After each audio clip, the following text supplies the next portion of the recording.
ફક્ત દિલની ધડકનું સાંભળી જ પહેલી વાર અહેસાસ કર્યો તારો, પછી તો એ ધબકારાથી જ નાનકડો જીવ બની ગયો મારો.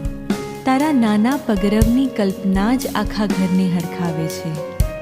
ધીમી એ હલચલ કરી સૌને તું તારો સ્પર્શ કરાવે છે.